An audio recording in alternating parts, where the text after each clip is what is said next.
Welcome again. If you are joining us for the very first time, wherever you are in the world, I greet you. Good morning, good afternoon, good evening. You are in for a good time. If you're looking to make your marriage a sweeter marriage, you want to hit your goals in marriage as a Christian man, you are on the right channel and in the right program. My name is Ade Subanjo, and I'm a pastor who helps men, Christian men, hit their goals in marriage. So today we're going to be talking about conflicts. Conflicts. Do we need to do something about conflicts? When your marriage is good, when your marriage is thriving, you're doing well, will there be conflict? Will there be a time in the marriage where there are no conflicts? And if the answer to that is no, why? And if the answer to that is yes, then how do you get there? Those are some of the things we're going to be discussing today. Every marriage has its own measure of conflicts. What you don't want is to have too much conflict and no resolutions.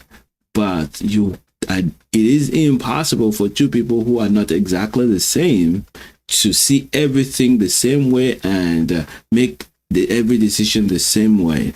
Conflict is not negative. Conflict is just two people seeing things from two different perspectives, and then it conflicts. But you don't have to, conflict does not have to turn into negative. Conflicts can be resolved, can be unresolved, and yet friendship continue to grow, and peace continues to be available, and joy continues to be there.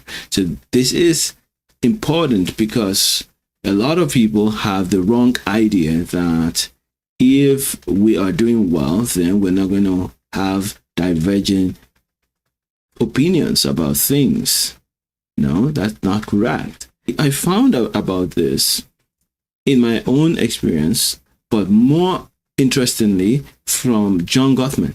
John Gottman and his colleagues decided to investigate and do research on marriage. And so for years, decades actually, they would just have couples sit in a room, and there's cameras everywhere to observe their body language and maybe even the way they operate. So put a lot of connections to them, and then just have them talk and monitor their heart rate, monitor the way they interact, their body language and everything. Just record everything and then watch it and find out what are some trends.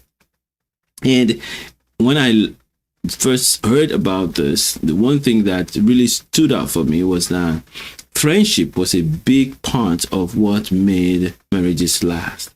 Friendship. When the two people are friends and see themselves as friends, their marriages last. And another thing that really surprised me was that after 4 years, 10 years, the couples had some issues that they would talk about, and they would still fight about them, even the happy couple.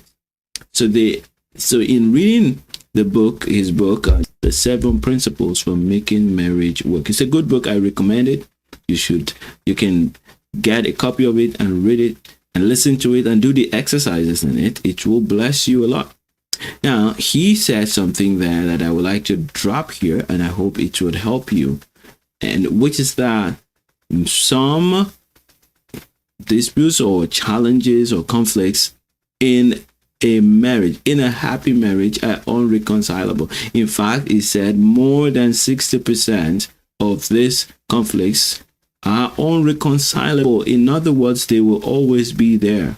That's the beauty. That's what makes the marriage work. It's not the lack of the conflict. It's the friendship. It's the ability to build friendship and to maintain friendship and to sustain friendship. The power that God gives us in him by his Spirit is that to express love consistently and unconditionally. That's why when I talk about love, I want everyone to understand that when you tap into God's love, the love of God is unconditional. Even the best marriages have conflict, they just don't make them lose their peace. And that reminds me, when I talk about losing your peace, losing your joy, reminds me of the marriage pyramid. The marriage pyramid. I don't know if you've ever seen the marriage pyramid before now, and but I wanted to show it to you. I want to show you the marriage pyramid. Here it is, and it's a document that has a lot of stuff on it, so maybe you will not be able to see it if you're watching this on your phone, but if you're watching on your computer or on your television, you should be able to see that. I hope it's not blurry. However, I'm going to just talk about the top portion when I talk about peace and joy for the marriages that are doing well. If your marriage is doing well, you're going to be in the blue portion, the top portion of the pyramid. And that's where most people are when they first get married. They think they're there. They are not really there, but they think they're there. They are happy 90% of the time. They are joyful. I use the word joyful 90% of the time, and they have peace amongst themselves. They're not really quarreling. They're not going at each other. They may have conflicts, just like I said, but they resolve it, or they ignore it, and they move along. And at that point, you think, wow, nothing is going to stop us. We're just going to have fun all our lives. Once you're married, things can change. You can then find yourself slowly sliding down the marriage pyramid. I just wanted to talk about the joy and peace level can be extremely high, and there will be some conflicts. And those conflicts do not rob you of your joy, because you have accepted that regardless of who my wife is or how she behaves, what she does, I'm going to love her. And I'm not going to lose my joy over mistake that she makes, action that she takes. I'm not going to let that rob me of my joy. I'm going to choose to continue to have joy and peace. And of course, if she's hurting or she's doing something that is dangerous to her or to us, I'm going to take it serious, but I'm not going to let it go deep. It's an issue. I'm not going to let it go beneath that and come to us. And that's the beauty. So you see that at that level, there's lots of laughter and togetherness. That's under the column symptoms. There's growing fondness. So not only that, there's laughter and togetherness. You just keep going to love each other. You enjoy each other's presence. You come ponder with one another. This growing fondness and strong ministry impact. So you're doing things together. Your connection, your union is impactful to those around you. There's partnership growth. You begin to do business together. You do ministry together. You're planning your future. In your future, you're thinking and talking about things that you'll do together. And all you need to do here to keep growing is to improve your skills and strategies and tap into your spouse's strength for more impact. In other words, you now know where each person is stronger, and you bounce it across to each other. Oh, can you do this? Because I know you're so good at that. And that's what makes that level beautiful, not the absence of conflict. You will always have conflicts.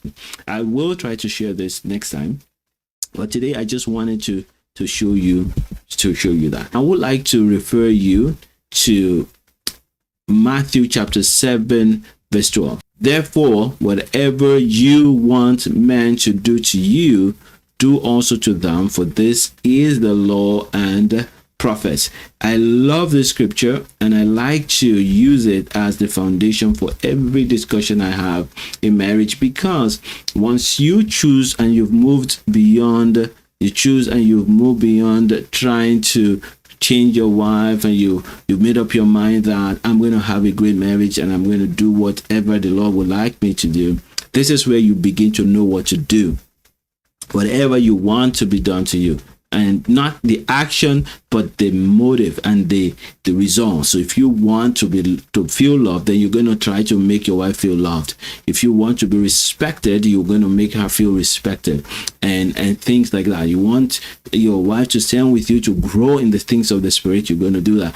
And if you want things that you know is not good for you, you're not going to do that to do things that's not good for her. Rather, you're going to trust that God will help you to stand with her to overcome the negatives in our life. All right. So if you've been blessed by this has helped you, please don't forget to like this video and share it and leave us a comment. I'm always glad when I get a comment from those who have watched this. It helps me to know what is impacting you and what you're enjoying and what you want more of. I really thank God for you. I appreciate you, every member, every single subscriber. You are precious, and it's a joy to be a blessing to you. So that's it for today. If you have been blessed by this, bless others with it. Sharing is always caring. And if you're not subscribed to my channel and you watch up to this point, then you've been blessed. Please subscribe to the channel, and you're going to get notifications, and you get emails when I go live or when I post something. All right, continue to love like Jesus and make an impact. Bye for now.